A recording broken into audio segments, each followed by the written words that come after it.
नमस्कार आदरणीय दर्शकवृन्द, यहाँहरूलाई स्वागत छ ज्योतिष मन्थन कार्यक्रममा। ज्योतिष मन्थन कार्यक्रम अन्तर्गत वास्तु, राशि, रत्न, ग्रह गोचर एवं पर्व विशेषका बारेमा चर्चा, परिचर्चा र त्यसका निदानका मार्गहरूलाई यहाँहरू समक्ष तात्विक तत्त्वको रूपमा पस्किँदै आइराखेका छौँ। दर्शकवृन्द, आज म यहाँहरूलाई तपाईहरूले निर्माण गर्न लाग्नुभएको घर कस्तो हुनुपर्छ, घर कस्तो हुँदाखेरि वास्तुशास्त्र सम्मत अन्तर्गत राम्रो मानिन्छ, कुन एरिया फर्केको हुनुपर्छ र कुन स्थानमा हुँदाखेरि राम्रो हुन्छ, सूर्यको किरण कति बजेसम्म उक्त स्थानमा पर्दा राम्रो हुनेछ।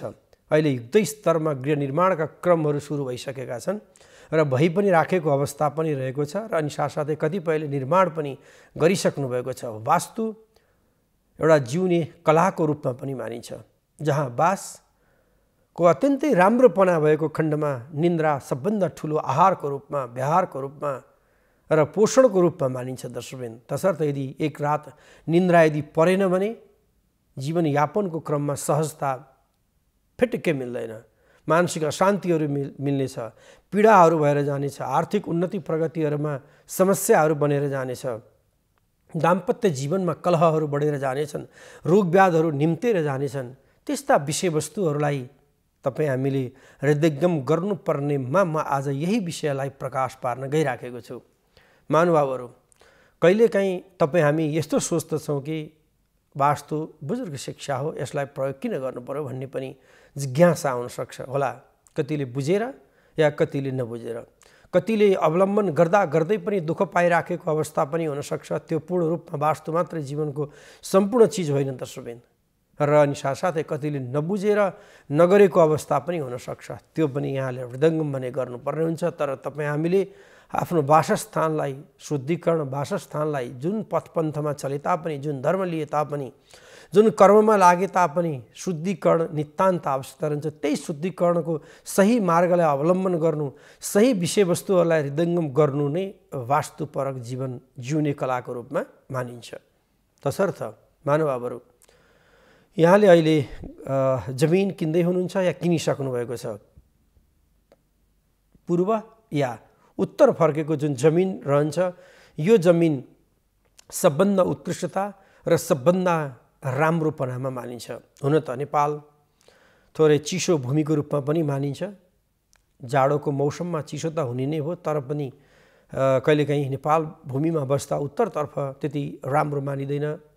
पानीको बाँसछिटाहरू आउने, सबै काठहरूदेखि लिएर रङहरू सबै बिग्रिने भन्ने तपाईँ हाम्रो जुन लजिकहरू रहेको कारणले गर्दा कतै उत्तर नफर्काउने प्रचलन पनि रहेको छ। पुराना माटाका घरहरू भने गाउँघरमा उत्तर बहुत कम फर्काइएको अवस्था पनि देखिन्छ।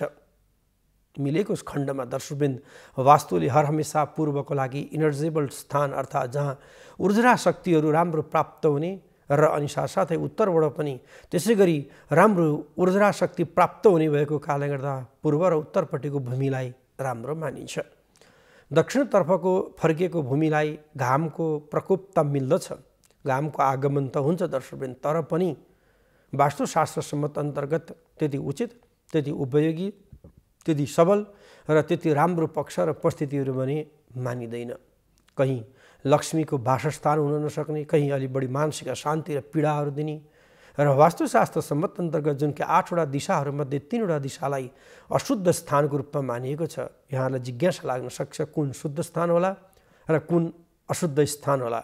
शुद्ध स्थान पूर्व, उत्तर, आग्नेय कोण, ईशान र वायव्य कोण। यी स्थानलाई शुभ स्थानको रूपमा मानिन्छ भने नैऋत्य अशुभ स्थान, अनि उत्तर अनि नैऋत्य अशुभ सँगसँगै पश्चिम र दक्षिणको भागलाई अशुद्ध स्थानको रूपमा मानिन्छ। र यी 3 स्थान जुन छन् अशुद्ध र अनि जति 5 स्थान रहेका छन् ती शुद्ध स्थानको रूपमा मानिन्छ। तपाईँ हामीले थोरै विचार गर्दा शारीरिक रूपमा पनि माथिल्लो भागलाई शुद्धिकरणको रूपमा मानिन्छ भने तल्लो भाग अशुद्धिकरणको रूपमा मानिन्छ। शुद्ध र अशुद्धको सम्मिश्रणता सँगसँगै जीवनयापनको क्रमहरू रहन्छ। त्यस्तै वास्तुमा पनि राम्रो र नराम्रो पक्षहरूको सम्मिश्रण मिलेर मात्रै वास्तुको कार्यहरूलाई अगाडि बढाउन सकिन्छ दर्शकवृन्द। र ती कार्यहरूलाई अगाडि बढाउँदा ती कार्यहरूबाट तपाईँ हामीले काम, कमाइ र उन्नतिहरूलाई अगाडि सहजतातर्फ लिएर जानको लागि भूमिको जुन फर्काएको क्रम पूर्व र उत्तर भएको खण्डमा वास्तुशास्त्र सम्मत अन्तर्गत निकै सबलता, निकै साथ, निकै राम्रो र निकै सहजताको वातावरणको रूपमा मानिन्छ। र एवं क्रम दर्शकबिन यदि तपाईँ हामीले दक्षिण फर्केकै लिनु पर्यो भने पनि त्यसमा केही उपायहरू अर्थात् केही वास्तुका पक्ष र परिस्थितिहरूलाई मिलाएर अगाडि बढाउन सक्यौँ भने पक्कै पनि त्यहाँबाट पनि ऊर्जा शक्तिहरू पनि प्राप्त हुन्छन् नै। त्यसरी नहुने खालको अवस्था परिस्थितिहरू चाहिँ छैन दर्शकबिन। र अनि दर्शकबिन तपाईँ हामीले पश्चिमपट्टि फर्क्यो तर वास्तु मिलाएर निर्माण गरेको खण्डमा पनि उक्त स्थान त्यसरी अनुपयोगी र अनि साथसाथै उक्त स्थानले बढी समस्या, बढी अप्ठ्यारा र केही गाह्रो साँघुरोको पक्ष र परिस्थितिहरू पनि अवश्य पनि बनाउँदैन। त्यो पक्ष, त्यो परिस्थिति र त्यो वातावरणलाई अगाडि बढाउनको लागि हर हमेसा दर्शकबिन शान्ति, समृद्धि र उन्नति र समृद्धिको पक्ष र परिस्थितिहरूलाई मिलाएर लिएर जानलाई अगाडि बढ्नै पर्ने अवस्था र परिस्थितिहरू बन्छन्।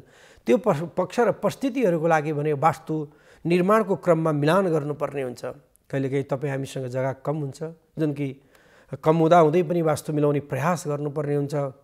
यदि त्यो प्रयास नाकाब यदि भएको खण्डमा उपायहरू गरेर जानुपर्ने अवस्था चाहिँ रहन्छ दर्शकबिन। त्यसमा वास्तु भनेकै इन्जिनियरिङ नै भनेको दर्शकबिन सरसामानहरूको मिलावट गर्नु, पञ्चतत्त्वलाई संरक्षणता गर्नु, वास्तुलाई तपाईँको चाहिँ एक आपसमा समन्वयात्मक स्थिति गरेर अगाडि बढ्नु नै त्यो नै बढी उचित र उपयोगी हुन्छ। र यदि अब तपाईँ आफूले जग्गा जमिन किन्दै हुनुहुन्छ भने दर्शकबिन 9 बजीसम्म बिहान सूर्योदय पश्चात घाम आउने ठाउँमा किन्नुहोस्। कतिपय डाँडाको एकदमै काखमा या खोलाको नदीको किनारमा अर्थात् पहिरो लाग्ने ठाउँमा, ठुल्ठुला रुख वृक्षको नजिकमा, अनि दर्शकबिन कहीँ त्यस्ता खालका ब्यारेकहरू अर्थात् त्यस्तो खालको भनौँ न प्लेन ल्यान्डिङ हुने ठाउँहरू भए अर्थात् एयरपोर्ट भयो या कहीँ बस पार्कहरू यस्ता स्थानको मा भने व्यावसायिक भवनहरू निर्माण गर्दा उचित हुनेछ भने रेसिडेन्सियलको लागि त्यति उचित र उपयोगी भने मानिँदैन। तसर्थ तपाईँ हामीले हर हमेसा यस्ता विषयवस्तुहरूलाई हृदयङ्गम गर्दाखेरि दर्शकबिन यस्ता हल्ला हुने स्थानहरूमा पनि वासस्थान अर्थात् वस्तुपरक निर्माण गर्दा त्यति उचित, त्यति उपयोगी, त्यति सबलता रहँदैन। तसर्थ विश्व परिप्रेक्ष्यमा पश्चिमा मुलुकहरू, पूर्वीय मुलुकहरू र विकास भइराखेका मुलुक र विकास उन्मुख देशहरू र विकसित देशहरूले पनि दर्शकबिन जसलाई प्लानिङ, जसलाई योजना, जसलाई वास्तुकै योजना मानिन्छ, जहाँ पानीको लाइन हुनु, जहाँ सडक बाटोहरू पुग्नु, जहाँ दर्शकबिन भनौँ न नेट इन्टरनेटहरूदेखि लिएर सम्पूर्ण विषयवस्तुहरू पुग्नु नै वास्तुको मिलान हो। त्यो तपाईँ हामीले कहिलेकाहीँ नबुझेर कतै गलत व्याख्या गरिराखेका हुन्छन्। सम्पूर्ण विषयवस्तुहरूको मिलान गरेर गृह निर्माण गर्नु नै वास्तुपरक हर हमेसा दर्शकबिन त्यसलाई हामीले भनिन्छ प्लानिङ अर्थात् योजना। जहाँ अहिले तपाईँ हामीले देखिराखेका छौँ प्लानिङका जग्गा, प्लानिङका जमिनहरू, प्लानिङका जुन वातावरणहरू जुन स्थानमा रहेका छन् ती स्थान, ती परिस्थिति र ती वातावरण भनेकै वास्तुको मिलनको पक्ष र वास्तुको सम्मिश्रताको पक्ष हो। त्यो वास्तुको मिलनको पक्ष र त्यो वास्तुको सम्मिश्रताको पक्ष र परिस्थितिहरूलाई मिलान गर्नु नै योजनासम्बद्ध कार्य गर्नु हो। तपाईँ आफूले पूर्व मेचीदेखि पश्चिम महाकालीसम्म सरकारले कतिपय स्थान योजनाबद्ध प्लानिङ गरेको पनि छ। काठमाडौँ भ्यालीमा पनि कतिपय प्लानिङ गरेको छ। त्यो स्थानमा बस्न तपाईँ हामी रुचाउँदछौँ। जुन कि अब अहिले पुरानो ठाउँहरू भयो त्योबाट बिस्तारै बिस्तारै मानव बस्तीहरू व्यावसायिक रूपमा त्यसलाई छोड्दै ठाउँहरू छोड्दै अगाडि बढिराख्नु भएको अवस्था र परिस्थितिहरू पनि छन्। ती परिस्थिति भनेको वास्तुअनुसार वस्तुको मिलान र पर्यावरण अर्थात् जहाँ नेचुरल्ली प्रकृति प्रेमी भएर जानु नै वास्तुपरकको रूपमा मानिएको छ। हो, यस्ता जमिनहरू लिनु प्रथमतः वास्तुशास्त्र सम्मत अन्तर्गत बढी उपयोगी, बढी सबल र बढी राम्रो पक्षमा मानिन्छ। यदि अब तपाईँ आफूले यस्ता जमिन लिनुभयो, यस्तो ठाउँमा लिनु भएन र अनि साथै माटो पनि हेर्दाखेरि तपाईँ आफूले रातो माटो र अनि कालो माटो भएको ठाउँमा गृह निर्माण गर्नुहोस्। जहाँ तपाईँ आफूले बालुवा मिसिएको अर्थात् बढी बालुवा भएको स्थानमा यदि निर्माण गर्नुभएको खण्डमा कतै भूकम्प आदि डरहरू हुन सक्ने र घरलाई पनि त्यसले नसमात्न सक्ने अवस्था पनि हुन्छ। रातो माटोलाई बढी उपयोगी र राम्रो माटोको रूपमा मानिन्छ भने कालोलाई दोस्रो माटो, फुस्रोलाई त्यति उचित र उपयोगी मानिँदैन। जहाँ ऊर्जा शक्तिहरू पनि कम भएको अवस्थाहरू पनि रहन्छ। जहाँ ऊर्जा शक्ति कम हुनु अर्थात् जहाँ ऊर्जनशील शक्ति नहुनु नै वास्तुशास्त्र सम्मत अन्तर्गत अलि अप्ठ्यारा परिस्थितिहरू रहेका छन्। तपाईँहरूले यदाकदा अहिले हिउँदको बेलामा देख्न थालिसक्नु भएको छ। दक्षिणपट्टि फर्केका पहाडहरू घामको कारणले गर्दाखेरि उराट लाग्दा अवस्था भइसकेका छन् भने उत्तर र पूर्वतिर फर्केका जुन पहाडहरू जमिनहरू भने अझै पनि भनौँ न अति इनर्जेबल बनेर साग सब्जीहरूदेखि लिएर अन्य खाद्यका चिजहरू दिइराखेको अवस्था छ, जहाँ रसिलोपनाहरू पनि उत्तर फर्केको ठाउँमा देखिन्छ। तसर्थ दर्शकबिन उत्तर फर्किनु वास्तुशास्त्र सम्मत अन्तर्गत पनि जुन कि जलीय तत्त्वको स्थान भएको कारणले गर्दा उक्त स्थान बढी उपयोगी, बढी सफलता र बढी सहजताको पक्ष र परिस्थितिहरू भने बनेर जान्छ। तसर्थ यहाँहरूलाई हामीले वास्तुका जीवन जिउने कलाको क्रमलाई वास्तुलाई अवलम्बन गर्ने जमिनहरू भए र जमिनको स्थान भूभाग भू बनौट को पक्ष र परिस्थिति र कुन ठाउँमा किन्न हुने कुन ठाउँमा किन्न नहुने विषयवस्तुको चर्चा गरौँ। अब तपाईँ हामीले अब गृह निर्माण गर्ने क्रम रहेको छ। गृह निर्माणको क्रममा अहिलेको जुन सिस्टम जुन आएको छ यो कङ्क्रिटबाट निर्माण हुने क्रम रहेको छ, जुन कि कतिपय विकसित मुलुकहरूमा भने काठद्वारा निर्मित, जस्तै पहिला पहिला तपाईँ हाम्रो तराई बेल्टमा हुने घरहरू जुन रहेका छन् जुन वास्तुअनुसार जस्तै बढी उचित र बढी उपयोगी पनि मानिन्छ उक्त स्थान, किनभने काठबाट निर्मित घरलाई जहाँ रोग व्याधहरूको क्रमहरू पनि कम हुने एक र दोस्रो जस्तै उक्त स्थान भनेको दर्शकवृन्द बस्न खान पिउन अत्यन्तै लायक हुने स्थान, जहाँ रोग व्याधको क्रम पनि कम हुने, जहाँ सिमेन्टी बालुवा रोडा गिटी ढुङ्गा इँटाहरू प्रयोग गरेर अहिलेको क्रम जुन निर्माण भएको छ त्यसबाट केही रोग व्याधहरू बढी बढेर जाने अवस्था रहन्छ र त्यो रोगव्याधहरू बढ्नेमा पनि त्यस्तै केमिकल युक्त निर्माण भएर बसेको कारणले गर्दा त्यसको वाष्पीकरण जुन रहन्छ त्यो वाष्पीकरण कतै अलि नराम्रा पक्ष र नराम्रा परिस्थिति र नराम्रा वातावरणहरू पनि निम्त्याएर बसेको अवस्था र परिस्थितिहरू चाहिँ रहन सक्छन्। त्यो अवस्था त्यो परिस्थितिहरूलाई हृदयङ्गम गर्दै जाँदाखेरिको परिस्थितिमा भने दर्शकबिन तपाईँ हामीले धेरै कुराहरूको विचार गर्नुपर्ने हुन्छ, धेरै कुराहरूलाई हृदयङ्गम गर्नुपर्ने हुन्छ र कतिपय विषयवस्तुहरूलाई मनन गर्नुपर्ने हुन्छ, चिन्तन गर्नुपर्ने हुन्छ। त्यो चिन्तनताको सँगसँगै गृह निर्माणको क्रममा दर्शकबिन पूर्व र उत्तरपट्टि तपाईँ हामीले खुल्ला राख्नु वास्तुशास्त्र सम्मत अन्तर्गत बढी उपयोगी र बढी सबलताको पक्ष रहन्छ। उत्तरतर्फ पानी खन्नु, पूर्व र दक्षिणपट्टि आगोको कुँडहरू बनाउनु, दक्षिण र पश्चिमपट्टिको स्थानलाई जमिनअनुसार अन्त्य अवस्थासम्म चाहिँ पूर्ण रूपमा ढेपेर लिनु। अनि दर्शकवृन्द जस्तै यहाँहरूलाई पूर्व र उत्तरको भाग कुबेरको अर्थात् तपाईँको चाहिँ लक्ष्मीको वासस्थान र सकारात्मक ऊर्जनशील शक्ति आउने भएको हुनाले यो स्थान छोडेर गृह निर्माण गर्नु नै बढी सबलता, बढी सहजता, बढी सक्सेस र बढी उन्नति र प्रगतिको वातावरण र परिस्थितिहरूलाई भिजेर जाने अवस्थाहरू बन्दछ। तसर्थ उक्त स्थान ज्योतिषशास्त्र अनुसार पनि बढी राम्रो मानिन्छ भने वास्तुले त झन् राम्रो र झन् सबलता झन् सहजताको पक्ष र परिस्थितिहरूलाई भने हृदयङ्गम गरेर अवश्य पनि जानेछ। र एवं क्रम दर्शकबिन जस्तै अब तपाईँ आफूलाई अब गृह निर्माणको क्रममा हुनुहुन्छ भने म सरल र मिठो र सहजताको वातावरणलाई पनि वास्तुअनुसार उत्तर र पूर्वपट्टि शौचालय भने कदाचित पनि यदाकदा नराख्नुहोस्। तपाईँले उत्तर र पूर्वपट्टि ईशान कोणलाई त राख्न पनि मिल्दैन। ईशान वास्तुपुरुषको टाउको बस्ने स्थान अर्थात् शिरको भाग भएको कारणले गर्दाखेरि शिरमा यदि शौचालय भयो, शिरमै यदि गएर चाहिँ तपाईँको भान्सा भयो, यदि शिरमै भनौँ न घरमुलीको शयनकक्षहरू भयो भने त्यति उचित, त्यति उपयोगी, त्यति सबलता, त्यति सहजता र त्यति राम्रो पक्षहरू भने रहँदैन। त्यो भएको कारणले गर्दा यो भागको लागि भने शौचालय या तपाईँको चाहिँ भान्साघरहरू यदि निर्माण नगर्नुभएको खण्डमा वास्तुले बढी राम्रो मान्दछ। र भान्साको लागि पूर्व र दक्षिणको जुन स्थान रहेको छ अग्निकोण, जहाँ आगोको भाग रहने भएको हुनाले दर्शकबिन यो स्थान नै बढी उचित, उपयोगी र सबलता र राम्रो पक्ष र राम्रो परिस्थितिको स्थानको रूपमा मानिने भएको हुनाले यही स्थानमा बसेर काम गर्दा, यही स्थानबाट अगाडि बढ्दा दर्शकबिन तपाईँ हामीलाई शान्ति, समृद्धि र उन्नतिको वातावरण र परिस्थितिहरू प्राप्त भएर जान्छन्। र दोस्रो पक्षमा दर्शकबिन तपाईँ आफूले भर्याङ यदि राख्दै हुनुहुन्छ घरमा, भर्याङ त अवश्य आवश्यकता नै हुन्छ एक तलाबाट अर्को तलामा जान, र कतिपय व्यवसायिक कम्प्लेक्सहरू निर्माण गर्दै हुनुहुन्छ, कहीँ लिफ्टहरू तपाईँ आफूले राख्दै हुनुहुन्छ यदि भने पनि उत्तर र पश्चिमको जुन भाग मानिन्छ त्यसलाई वायव्य कोण वायु तत्त्वको स्थान र उक्त वायु तत्त्वको स्थानमा यदि तपाईँ आफूले यस्ता भर्याङहरूदेखि लिएर लिफ्टहरू राख्नुभएको खण्डमा वास्तुपरक र वास्तुको नियम र सिद्धान्तलाई प्रतिपादित गर्दा भने उपयोगी र सबलताको पक्ष रहन्छ।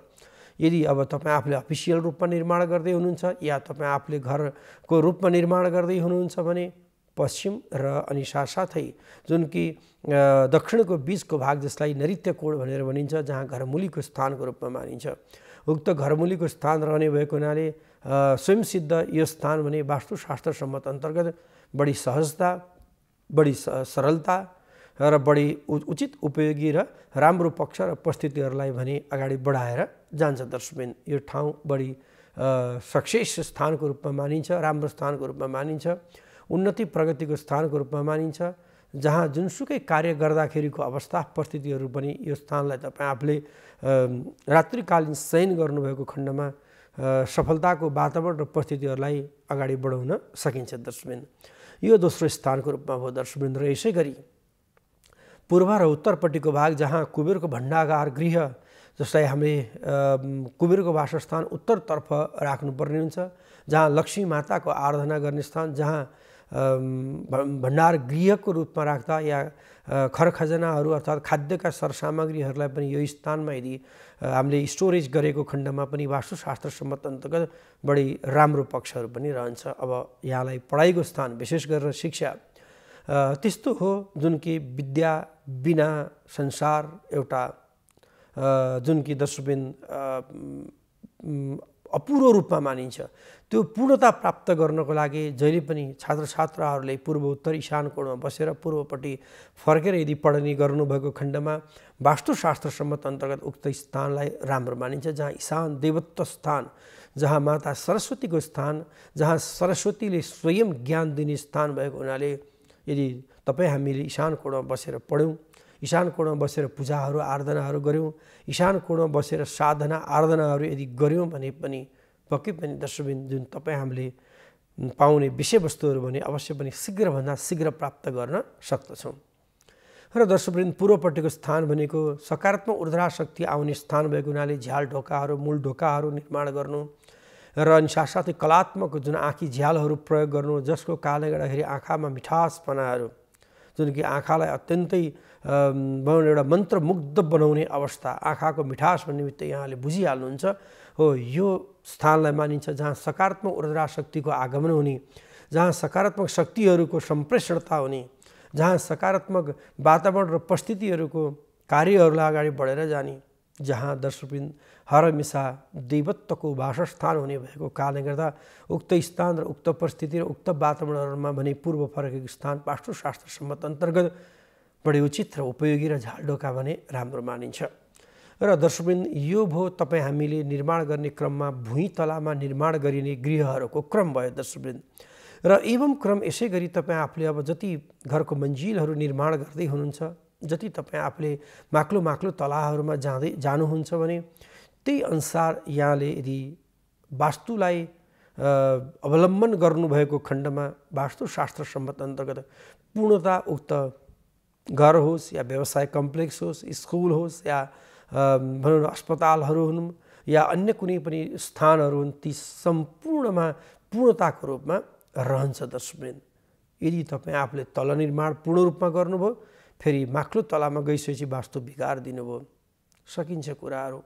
यदि तपाईँ आफूले दोस्रो तलामा मिलाउनु भयो, तेस्रो तलामा बिगार्नुभयो भने त्यो पनि पूर्णताको क्रममा रहँदैन। एवं क्रम दर्शकबिन तपाईँ हामीले पूर्व र उत्तर कम्पासको सहायताद्वारा सबै हृदयङ्गम गर्दै, मनन गर्दै, त्यसरी चिन्तन गर्दै, त्यसरी विचार गर्दै, त्यसरी कामलाई अगाडि बढाउँदै अर्थात् कामको प्रकृति र कामको वातावरणहरूलाई हृदयङ्गम गरेर यदि अगाडि बढ्न सक्यौँ भने त्यसबाट पाउने ऊर्जा शक्ति, त्यसबाट पाउने जुन कि मान सम्मान इज्जत पद प्रतिष्ठाहरू र अनि घरमा कल झगडाको क्रम सम्पूर्ण समाप्त भएर प्रतिष्ठाहरू प्राप्त भइ नै रहन्छ। दर्शकबिन तसर्थ वासस्थानको परिकल्पना गर्दाखेरि दर्शकबिन दुई प्रकारका वासस्थानको परिकल्पना गर्न सकिन्छ।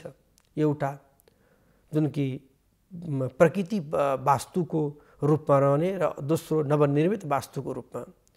प्रकृति वास्तु भनेको चाहिँ तपाईँ हामी खोला नदी नालाको किनारमा बस्यौँ, गुम्बजहरूमा बस्यौँ या तपाईँ हामीले कुनै पनि भनौँ ऋषि मुनिहरूका त्यस्ता आश्रमहरू जुन पर्णकुटीले परालकुटीले बनाएका आश्रम र नवनिर्मित भनौँ न तपाईँको चाहिँ मठ मन्दिरहरू आदिमा बस्यौँ भने त्यो प्रकृति वास्तुको रूपमा मानिन्छ। तब नवनिर्मित मन्दिरलाई पनि आधुनिक वास्तुको अवलम्बन गर्नु आवश्यकताको विषय रहन्छ।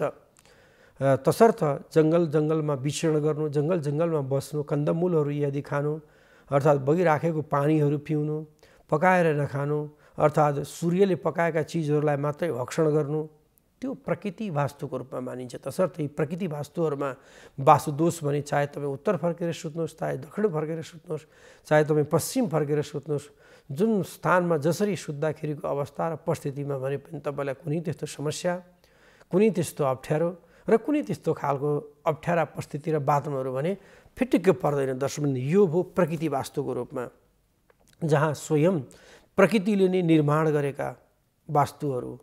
त्यस्ता वास्तुहरू तपाईँ हामीले धेरैतिर देख्न पाउँछौँ। ती उदाहरणहरू ज्वलन्त रूपमा रहेका छन्, जहाँ हलेसी मन्दिरको प्राङ्गणको वरिपरिको भूभागहरू त्यस्तै देखिन्छ। कतिपय तपाईँ आफूले गोसाई कुण्डहरूको देखिन्छ, कतिपय तपाईँ आफूले देख्दाखेरिको पक्षमा धेरै त्यस्ता खालका स्थानहरू जुन रहेका छन्, जहाँ गुफाको रूपमा निर्माण भएर बसेको अवस्थाहरू रहेको छ। ठुलो ढुङ्गा मुनि, पहराहरू मुनि त्यसरी रहने बस्ने परापूर्व कालहरूमा त्यस्ता खालको कर्महरू गरिन्थ्यो, जहाँ गृह निर्माणको क्रमको मानव जातिमा विकसित क्रमहरू थिएन। तसर्थ यो विकसितको क्रम नहुँदाखेरिको अवस्थामा यसरी गर्ने प्रचलनहरू पनि रहेको थियो। त्यसलाई प्रकृति वास्तुको रूपमा मानिन्छ।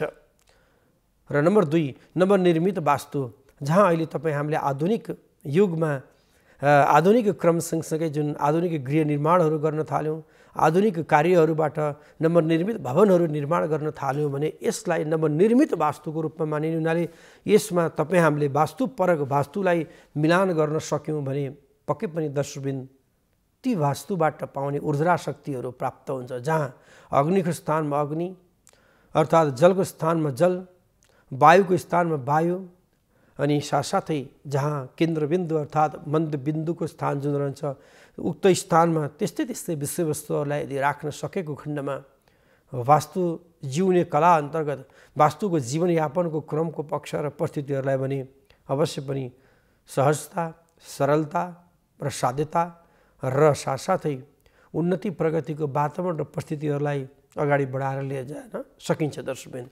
र यो लिएर जाने क्रममा हर हमेशा तपाईँ हामीले त्यो विचार गर्नुपर्ने हुन्छ र त्यो विचारको क्रम सँगसँगै आर्थिक पक्ष, आर्थिक समृद्धि, आर्थिक उन्नतिको पक्षलाई वास्तुले राम्रो गर्छ दर्शकवृन्द। वास्तु यो आजको मात्रै कला होइन, विश्वकर्मा प्रकाशमा लेखेअनुसार भगवान् श्रीकृष्णले विश्वकर्मालाई बोलाएर वास्तुपरक साबरमतीका किनारमा 16,108 गोपिनीहरूलाई प्रत्येक घर निर्माण गर्नुभएको थियो। सत्य, त्रेता, द्वापर र कलियुगमा पनि प्रकृति रूपी वास्तु प्रचलित थियो दर्शकवृन्द। त्यो सँगसँगै कलियुगमा नवनिर्मित वास्तुको क्रम पनि रहेको छ। त्यसैको लागि नै परापूर्व कालदेखि नै चलिआएको सिद्धान्तलाई जीवनमा सरलता, सहजता र सफल बनाएर जाने कार्यहरूलाई अगाडि बढाउनु नै दर्शकवृन्द वास्तुसँगको मिलान र वस्तुसँगको मिलानको क्रमलाई मानिन्छ।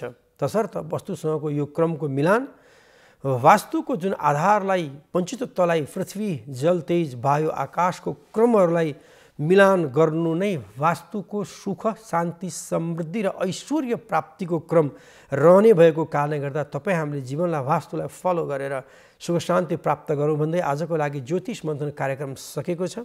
नेपाल टेलिभिजन हेर्दै गर्नुहोला। हस्त नमस्कार।